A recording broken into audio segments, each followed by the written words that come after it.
Hello viewers, आज के episode में आपका स्वागत है। तो चलिए पहले पिछला अभ्यास प्रश्न देख लेते हैं। सवाल था, कभी कभी समाचारों में देखे जाने वाला अभ्यास मालाबार क्या है? ऑप्शंस थे भारत रूस सैन्य अभ्यास, भारतीय सेना और भारतीय वायुसेना का संयुक्त अभ्यास, भारत अमेरिका हवाई अभ्यास या फिर क्वाड सदस्य नौसेना अभ्यास। तो इसका सही जवाब था ऑप्शन डी, क्वाड सदस्य नौसेना अभ्यास। मालाबार बहुपक्षीय अभ्यास का 31वां संस्करण जल्द ही सिडनी में आयोजित किया जाएगा। मालाबार अभ्यास क्वाड देशों अर्थात भारत, ऑस्ट्रेलिया, जापान और अमेरिका के बीच एक नौसेना अभ्यास है। भारतीय नौसेना ने इस अभ्यास के लिए विध्वंसक आईएनएस कोलकाता और युद्धपोत आईएनएस सह्याद्री को तैनात किया है। इसके अलावा भारत, ऑस्ट्रेलिया और अमेरिका के P-8 समुद्री गश्ती विमान पनडुब्बी रोधी युद्ध यानी ASW पर ध्यान केंद्रित करते हुए अभ्यास में भाग लेंगे। मालाबार अभ्यास के बाद भारत ऑस्ट्रेलिया द्विपक्षीय नौसैनिक अभ्यास ऑसिंडेक्स का आयोजन होगा। तो इस तरह इस प्रश्न का सही उत्तर है विकल्प डी। चलिए अब आज के सेशन का पहला सवाल देखते हैं। निम्नलिखित में से कौन सा शब्द हवाना सिंड्रोम का सबसे अच्छा वर्णन करता है? ऑप्शंस है ए, हवाना द्वीप में खदान के कचरे का निपटान, बी, एंटी मनी लॉन्ड्रिंग, सी, भोजन और दवाइयों की कमी, या फिर डी, मानसिक स्वास्थ्य लक्षणों का एक समूह। तो इसका सही उत्तर है विकल्प डी, मानसिक स्वास्थ्य लक्षणों का एक समूह।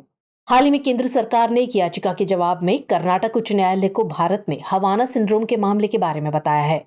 आपको बता दें कि हवाना सिंड्रोम मानसिक स्वास्थ्य लक्षणों के एक समूह को संदर्भित करता है जो विभिन्न देशों में संयुक्त राज्य अमेरिका के खुफिया और दूतावास के अधिकारियों द्वारा अनुभव किया जाता है।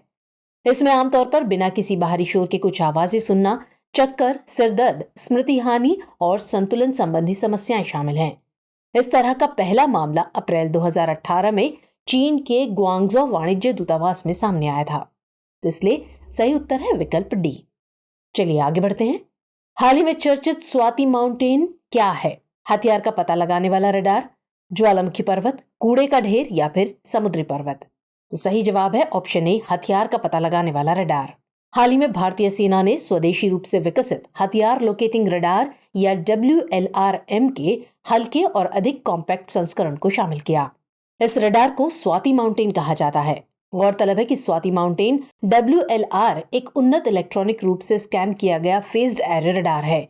इसे बेंगलुरु में भारत इलेक्ट्रॉनिक्स लिमिटेड यानी BEL द्वारा विकसित किया गया है। इसे विशेष रूप से पहाड़ी और ऊंचाई वाले क्षेत्रों में ऑपरेशन के लिए डिजाइन किया गया है। यह अनुकूल अग्निपथों को भी ट्रैक करता है, जिससे तोप हमलों के लिए सटीक गणना सक्षम हो जाती है। इसलिए विकल्प सही उत्तर है। चलिए नेक्स्ट क्वेश्चन।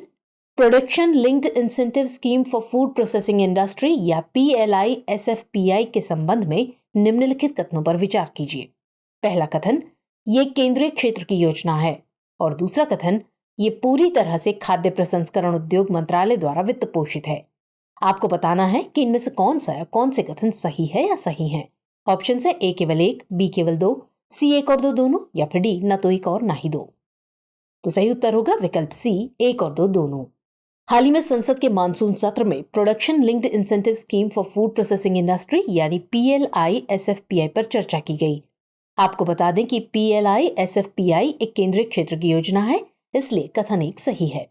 इसे केंद्रीय मंत्रिमंडल ने 2021 में 10,900 करोड़ रुपए के बजट के साथ मंजूरी दी थी। इसे 2021-22 से 2026-27 तक लागू किया जाएगा। इसमें 3 घटक शामिल हैं। 4 प्रमुख खाद्य उत्पाद खंडों में विनिर्माण को प्रोत्साहित करना, सूक्ष्म और मध्यम उद्योगों के अभिनव व जैविक उत्पादों को बढ़ावा देना और भारतीय ब्रांड्स के लिए विदेशों में ब्रांडिंग और विपणन का समर्थन करना। ये पूरी तरह से खाद्य प्रसंस्करण उद्योग मंत्रालय द्वारा वित्त पोषित है, इसलिए कथन 2 भी सही है। तो इस प्रकार विकल्प सी सही उत्तर हो जाता है। चलिए अगला सवाल। कृषि और प्रसंस्कृत खाद्य उत्पाद निर्यात विकास प्राधिकरण यानी एपीडा भारत सरकार के किस मंत्रालय से संबंधित है? ए, पर्यावरण, वन और जलवायु परिवर्तन मंत्रालय, बी, नवीकरणीय ऊर्जा मंत्रालय, सी, कृषि एवं किसान कल्याण मंत्रालय, या फिर डी, वाणिज्य एवं उद्योग मंत्रालय? तो सही जवाब होगा ऑप्शन डी, वाणिज्य एवं उद्योग मंत्रालय। हाल ही में एपीडा ने हवाई मार्ग के माध्यम से संयुक्त राज्य अमेरिका में ताजा अनार के पहले परीक्षण शिपमेंट के निर्यात की सुविधा प्रदान की। आपको बता दें कि एपीडा या कृषि और प्रसंस्कृत खाद्य उत्पाद निर्यात विकास प्राधिकरण एक भारतीय शीर्ष निर्यात व्यापार संवर्धन सरकारी निकाय है। इसकी स्थापना भारत सरकार द्वारा एपीडा अधिनियम 1985 के तहत की गई थी। ये वाणिज्य और उद्योग मंत्रालय के अधीन कार्य करता है। ये भारत से विभिन्न कृषि और प्रसंस्कृत खाद्य उत्पादों के निर्यात को बढ़ाने के लिए जिम्मेदार है।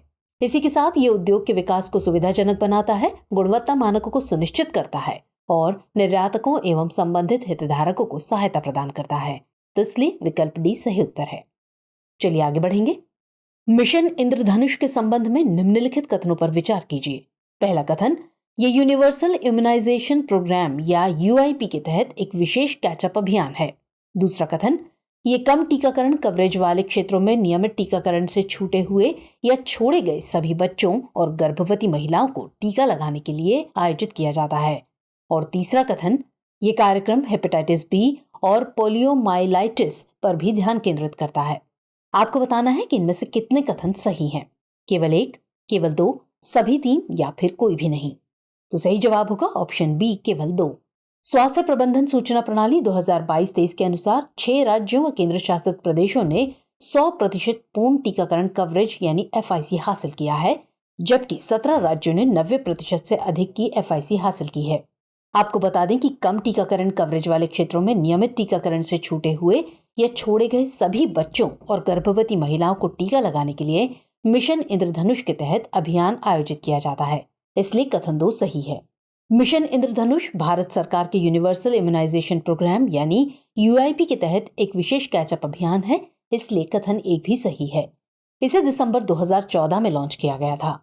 ये कार्यक्रम 7 वैक्सीन रोकथाम योग्य बीमारियों पर ध्यान केंद्रित करता है, जिनमें शामिल है डिप्थीरिया, पर्टुसिस, टेटनस, पोलियोमाइलाइटिस, तपेदिक, खसरा और रुबेला। इसलिए कथन 3 सही नहीं है, तो इस तरह विकल्प बी सही उत्तर है। चलिए अगला सवाल। विश्व जैव ईंधन दिवस किस मंत्रालय या संस्थान द्वारा मनाया जाता है? कृषि एवं किसान कल्याण मंत्रालय, पेट्रोलियम एवं प्राकृतिक गैस मंत्रालय, नीति आयोग या फिर रसायन एवं उर्वरक मंत्रालय? तो जवाब होगा ऑप्शन बी, पेट्रोलियम एवं प्राकृतिक गैस मंत्रालय। भारत सरकार विश्व जैव ईंधन दिवस पर जागरूकता कार्यक्रम आयोजित कर रही है। इस कार्यक्रम का उद्देश्य दुनिया के तीसरे सबसे बड़े तेल उपभोक्ता देश में जैव ईंधन के मिश्रण को लोकप्रिय बनाना है। आपको बता दें कि हर साल 10 अगस्त को विश्व जैव ईंधन दिवस मनाया जाता है। भारत में केंद्रीय पेट्रोलियम और प्राकृतिक गैस मंत्रालय द्वारा पिछले 3 वर्षों से विश्व जैव ईंधन दिवस मनाया जा रहा है, इसलिए विकल्प भी सही है। आपको बताते चलें कि भारत की संशोधित राष्ट्रीय जैव ईंधन नीति 2018 ने अब 2030 के बजाय 2025-26 के लिए पेट्रोल में 20% इथेनॉल मिश्रण प्राप्त करने का नया लक्ष्य निर्धारित किया है। चलिए नेक्स्ट क्वेश्चन। अविश्वास प्रस्ताव के संबंध में निम्नलिखित कथनों पर विचार कीजिए। पहला कथन, इसकी शुरुआत लोकसभा के किसी भी सदस्य द्वारा की जा सकती है। दूसरा कथन, लोकसभा के कम से कम 50 सदस्यों को प्रस्ताव की सूचना पर हस्ताक्षर करना होगा। और तीसरा कथन, इस प्रस्ताव पर 10 दिनों के भीतर बहस और मतदान होना चाहिए।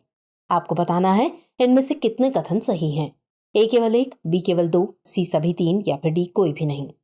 तो सही उत्तर है ऑप्शन सी, सभी 3। हाल ही में मणिपुर मुद्दे पर केंद्र सरकार के खिलाफ लोकसभा में अविश्वास प्रस्ताव पेश किया गया। लोकसभा का कोई भी सदस्य अध्यक्ष को लिखित नोटिस देकर प्रस्ताव शुरू करने का अधिकार रखता है, इसलिए कथन 1 सही है। लोकसभा के कम से कम 50 सदस्यों को अविश्वास प्रस्ताव के नोटिस पर हस्ताक्षर करना होता है, ताकि ये सुनिश्चित हो सके कि प्रस्ताव व्यक्तिगत प्रतिशोध से प्रेरित नहीं है, इसलिए कथन 2 भी सही है। अविश्वास प्रस्ताव पर बहस और मतदान के लिए 10 दिन की समय सीमा निर्धारित की गई है, इसलिए कथन 3 भी सही है। इस प्रकार तीनों कथन सही हैं और विकल्प सी सही उत्तर है। चलिए अगला सवाल। सांसद आदर्श ग्राम योजना के संबंध में निम्नलिखित कथनों पर विचार कीजिए। कथन 1, ये 2016 में भारत सरकार द्वारा शुरू की गई ग्राम विकास परियोजना है। और कथन 2, भौतिक और संस्थागत बुनियादी ढांचे के विकास की जिम्मेदारी निर्वाचित सांसद ही उठाएंगे। आपको बताना है कि इनमें से कौन से कथन सही है या सही है। केवल 1, केवल 2, 1 और 2 दोनों या फिर ना तो 1 और ना ही 2। तो सही आंसर है ऑप्शन डी, ना तो 1 और ना ही 2। हाल ही में सांसद आदर्श ग्राम योजना खबरों में रही। आपको बता दें कि सांसद आदर्श ग्राम योजना या SAGY एक ग्रामीण विकास कार्यक्रम है जो प्रमुख रूप से गांवों के विकास पर केंद्रित है। इसे 2014 में केंद्र सरकार द्वारा जयप्रकाश नारायण की जयंती पर लॉन्च किया गया था, इसलिए कथन 1 सही नहीं है। इस योजना के तहत निर्वाचित और नामांकित सांसद सामाजिक, आर्थिक और भौतिक बुनियादी ढांचे के विकास के लिए जिम्मेदार हैं, इसलिए कथन 2 भी सही नहीं है। इसका उद्देश्य गांवों और वहां के लोगों के कुछ मूल्यों को स्थापित करना भी है, ताकि वो दूसरों के लिए मॉडल बन सके। तो इस प्रकार विकल्प डी सही उत्तर है। चलिए आगे बढ़ते हैं। National nursing and midwifery commission bill 2023 के संबंध में निम्नलिखित कथनों पर विचार कीजिए। पहला कथन, ये विधेयक 1947 के भारतीय नर्सिंग परिषद अधिनियम को निरस्त करता है। दूसरा कथन, एनएनएमसी एक वैधानिक निकाय होगा जिसमें एक अध्यक्ष और 29 अन्य सदस्य होंगे। और तीसरा कथन, इसके तहत प्रत्येक राज्य सरकार को एक राज्य नर्सिंग और मिडवाइफरी आयोग का गठन करना होगा। आपको बताना है इनमें से कितने कथन सही हैं, केवल एक, केवल दो, सभी तीन या फिर कोई भी नहीं। तो जवाब होगा ऑप्शन सी, सभी तीन। हाल ही में लोकसभा ने national nursing and midwifery commission bill 2023 संक्षिप्त में एनएनएमसी बिल पारित किया। एनएनएमसी बिल भारतीय नर्सिंग परिषद अधिनियम 1947 को निरस्त करता है क्योंकि यह आधुनिक नर्सिंग पेशे की जरूरतों को पूरा नहीं करता है, इसलिए कथन एक सही है। इसके तहत गठित नर्सिंग एंड मिडवाइफरी कमीशन यानी एनएनएमसी में एक अध्यक्ष और 29 अन्य सदस्य होंगे जिनकी नियुक्ति केंद्र सरकार द्वारा की जाएगी, इसलिए कथन 2 भी सही है। इस आयोग के सदस्यों को नर्सिंग, दाई, शिक्षा और स्वास्थ्य देखभाल सहित विभिन्न क्षेत्रों से लिया जाएगा। प्रत्येक राज्य सरकार एक राज्य नर्सिंग और मिडवाइफरी आयोग यानी एसएनएमसीसी का गठन करेगी जो राज्य में नर्सिंग और मिडवाइफरी शिक्षा संस्थानों को पंजीकृत करने और विनियमित करने के लिए जिम्मेदार होगा, इसलिए कथन 3 भी सही है। तो इस प्रकार तीनों कथन सही हैं, इसलिए विकल्प सी सही उत्तर है। चलिए अब नोट कर लेते हैं आज का अभ्यास प्रश्न। निम्नलिखित में से किसकी स्थापना का उल्लेख भारतीय संविधान में नहीं है? ऑप्शन है ए राज्य वित्त आयोग, बी राज्य चुनाव आयोग, सी राज्य मानवाधिकार आयोग या फिर डी राज्य लोक सेवा आयोग। तो व्यूअर्स, आज के एपिसोड में इतना ही। मुलाकात होगी अगले एपिसोड में सवाल के जवाब के साथ। तब तक के लिए जय हिंद।